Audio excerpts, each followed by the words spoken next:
Samajwadi party लगातार PDA का मुद्दा उठा रही है, गांव-गांव जाकर के लोगों को जागरूक करने की कोशिश कर रही है, क्या रिस्पांस मिल रहा है और 24 की तैयारी किस तरीके से? समाजवादी पार्टी जो समाज के वंचित, शोषित, दलित, पिछड़े वर्ग के लोग, अल्पसंख्यक और समान जाति के जो निर्धन लोग हैं उनको उनका हक, न्याय, सम्मान दिलाने के लिए पूरे प्रदेश में जो है पीडीए पखवाड़ा बनाया जा रहा है और उसी के तहत आज यहाँ पर एक कार्यक्रम हुआ है।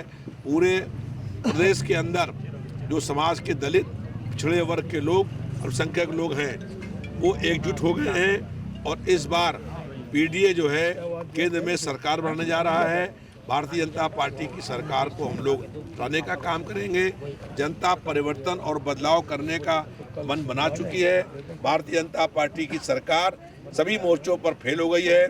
जनता से जो वादे किए थे किसी वादे को पूरा करने का काम नहीं किया है, इसलिए जनता ने परिवर्तन और बदलाव करने का मन बना लिया है।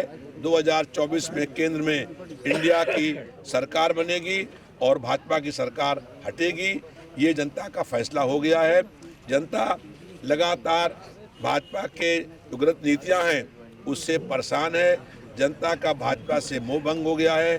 भारतीय जनता पार्टी के लोग पूरे देश के अंदर नफरत फैलाने का काम कर रहे हैं और हम लोग इस पीडीए पखवाड़े के माध्यम से जो समाज के दलित, पिछड़े, अल्पसंख्यक, शोषित, वंचित लोग हैं उनको एकजुट करने का काम कर रहे हैं और इस बार पीडीए भाजपा को हराने का काम करेगी। आप अभी इंडिया गठबंधन की बात की। इंडिया गठबंधन पर ओपी राजभर का एक बयान आया है। उन्होंने कहा कि इंडिया गठबंधन खत्म हो चुका है क्योंकि ममता बनर्जी ने बैक ले लिया है, नीतीश कुमार ने बैक ले लिया और साथ ही साथ अब आम आदमी पार्टी जो है पंजाब में अकेले चुनाव लड़ने को कह रही है। देखिए, ओम प्रकाश राजभर जो हैं वो प्रदेश सरकार मंत्री बनने के लिए बहुत परेशान हैं।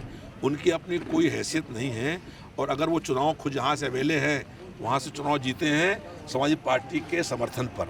दूसरी बात, ये इंडिया मोर्चा बहुत मजबूत है। जो आपको दिखाई या सुनाई पड़ रहा है वो गलत है। इंडिया मोर्चे में कोई दल भी अलग नहीं हुआ है, सब साथ में हैं, सब साथ मिलकर चुनाव लड़ेंगे।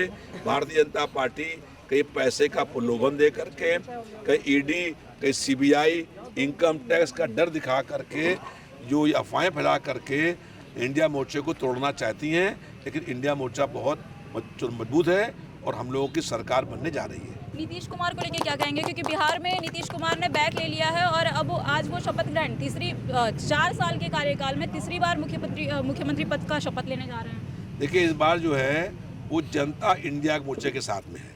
कोई अलग होगा तो उसका क्या हाल होगा ये बाद में मालूम पड़ेगा आपको। इस वक्त सबका मन बन गया है कि भाजपा को हटाना है और इंडिया की सरकार बनानी है। इंडिया के जो दल हैं वो सब मिलकर चुनाव लड़ेंगे। जो अलग हो जाएगा, कुछ लोग ऐसे हैं जो भारतीय जनता पार्टी की बी टीम के लोग हैं, वो लोग अलग हो जाएंगे। उनके अलग होने से कोई प्रभाव नहीं पड़ेगा और इंडिया मोर्चे की सरकार बनेगी।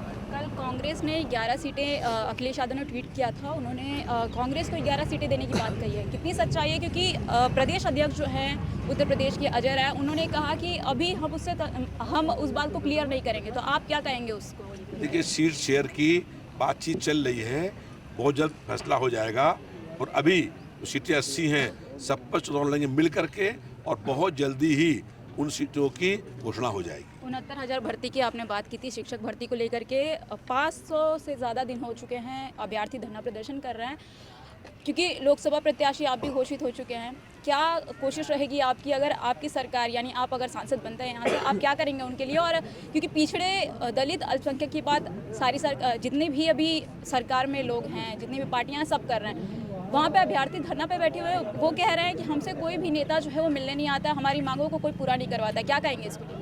हम लोग उनसे मिलने के लिए गए थे, हम भी, और जो नगर के अध्यक्ष हैं दीक्षित जी भी मिलने के लिए गए थे और विधानसभा के अंदर भी हम लोगों ने इस मुद्दे को उठाया था कि जो 5800 भर्तियाँ नहीं हुई हैं वो भर्ती करी जाएं। जो पिछड़े वर्ग के लोग हैं, दलित वर्ग के लोग हैं, उनका आरक्षण कोटा पूरा नहीं किया गया है। भारतीय जनता पार्टी की सरकार ने उनका आरक्षण कोटा पूरा करने का काम नहीं किया है।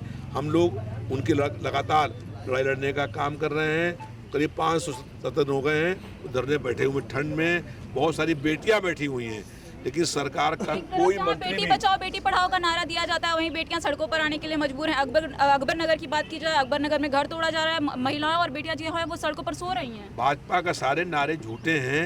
ये बोलते कुछ और हैं, कहते कुछ और हैं, करते कुछ और हैं। अकबर नगर जो आप बताया आपने, ये बहुत पुरानी बड़ी बस्ती है। यहाँ 75 सालों से लोग रह रहे हैं, 4-4, 5-5 पीढ़ी से लोग रह रहे हैं। अब इनको उजाड़ने की कार्रवाइयाँ हो रही हैं। इसी तरीके से हम लोगों ने संकल्प किया है और ये घोषणा पर लिखा हुआ है कि हम लोग सरकार बनेगी इंडिया मोर्चे की, तो जितनी मलिन बस्तियां हैं उन सब मलिन बस्तियों के लोगों को वहीं पर मालिकाना हक देने का काम होगा। किसी बस्ती को उजाड़ने का काम नहीं होगा, क्योंकि इतने लंबे से लोग रह रहे हैं। लखनऊ के सौंदर्यीकरण का क्या होगा, क्योंकि एलडीए आज गई हुई थी वहाँ पर और तोड़ने की बात कह रही थी, हालांकि हाईकोर्ट के जो ऑर्डर्स हैं उसकी वजह से रुके हुए हैं। सौंदर्यीकरण जो है वहाँ पर हो जहाँ पर आबादी, वहाँ पर जहाँ जगह है वहाँ करें।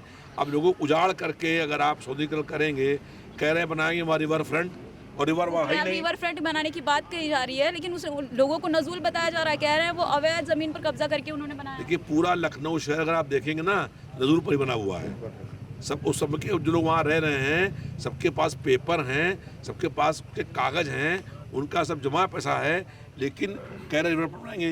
रिवर फ्रंट वो कैसे बनाएंगे, रिवर तो है ही नहीं। ये भारतीय जनता पार्टी के लोग केवल जो हैं, जो वहाँ आबादी है वो दलित है या पिछड़े वर्ग के लोग हैं या अल्पसंख्यक हैं, उनको उजाड़ने के लिए, दमनात्मक कार्रवाई करने के लिए ये ऐसा कार्रवाई करने का काम कर रहे हैं। राम मंदिर पर क्या कहेंगे? हम लोग भगवान श्री राम को मानते हैं, वो नाथू राम को मानते हैं, इतना ही फर्क है। सर, समाजवादी पार्टी जिस तरीके से लोगों को गांव-गांव जाकर के जागरूक करना, पीडीए के मुद्दे को लेकर के उतरी है और गांव-गांव जाकर जागरूक कर रहे हैं और आगे करने की बात भी कही गई है, क्योंकि उत्तर प्रदेश में हर जगह समाजवादी पार्टी काम कर रही है पीडीए पर। कितने लोग जागरूक हो रहे हैं, क्या रिस्पॉन्स मिल रहा है लोगों से आप लोगों को? समाजवादी पार्टी के राष्ट्रीय अध्यक्ष जी माननीय अखिलेश यादव जी के द्वारा उनके निर्देश पर पूरे उत्तर प्रदेश में हर विधानसभा में वार्ड वाइज बैठकें करके हम लोग दलित, पिछड़ा, अल्पसंख्यक और शोषित, वंचित, निर्धन, अगड़े लोग जो उन सारे लोगों के बीच में जाकर के हम लोग समाजवादी पार्टी की नीतियों और सिद्धांतों को बताने का काम कर रहे हैं, उनको जगाने का काम कर रहे हैं कि जिस तरीके से भारतीय जनता पार्टी की सरकार सिर्फ धर्म और मजहब के नाम पर राज करना चाहती है, उसके पास बेरोजगारी का कोई मुद्दा नहीं है, रोजगार दे नहीं पाते हैं, किसानों की लड़ाई जो चल रही है उनकी कोई मदद नहीं करते हैं, महिलाओं की इज्जत लूटी जा रही है, कानून व्यवस्था ध्वस्त है।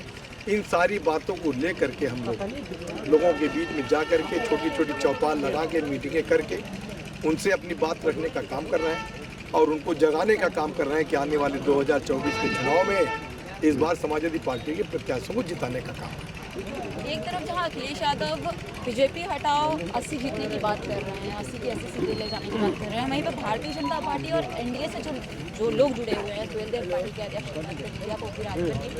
और कई ऐसे नेता हैं जो लगातार ये कह रहे हैं कि भारतीय जनता पार्टी जो है वो अब की बार 400 पार होगी, 80 की 80 सीटें जो है उत्तर प्रदेश की भारतीय जनता पार्टी के हाथ में होगी, क्योंकि कांग्रेस का कहीं नाम निशान नहीं। और ऐसे में समाजवादी पार्टी भी आगे कुछ नहीं कर पाएगी, क्योंकि नेताजी अब नहीं रहे, अखिलेश यादव कमजोर पड़े। उत्तर प्रदेश में भारतीय जनता पार्टी से समाजवादी पार्टी मजबूती से लड़ेगी और 80 में से लगभग 50 सीटें जीतने का काम करेगी।